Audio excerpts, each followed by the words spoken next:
இல்லைங்க. மக்களுடைய தேவை என்ன என்பதை கேட்டு தெரிந்து கொண்டு எதையெல்லாம் செய்ய முடியுமோ அதை வாக்குறுதிகளாக தேர்தல் அறிக்கையாக உருவாக்க முடிவு செய்திருக்கிறோம். அதனால் எண்ணிக்கை அப்படிங்கிறதெல்லாம் கணக்கு கிடையாது.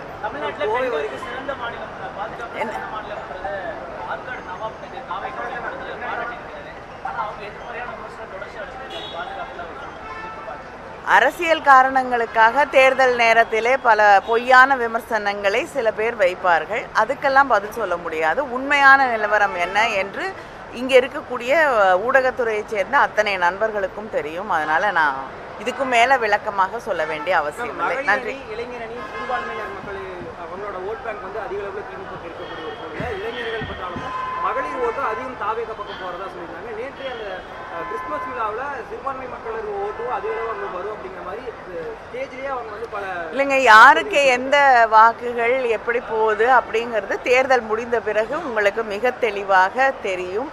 நாங்கள் நிச்சயமாக உறுதியாக இருக்கிறோம். அடுத்த முறையும் நம்முடைய திராவிட மாடல் ஆட்சி தொடரும். முதலமைச்சர் தளபதி அவர்கள் முதலமைச்சராக தொடர்வார்கள் என்பதிலே எந்த சந்தேகமும் இல்லை.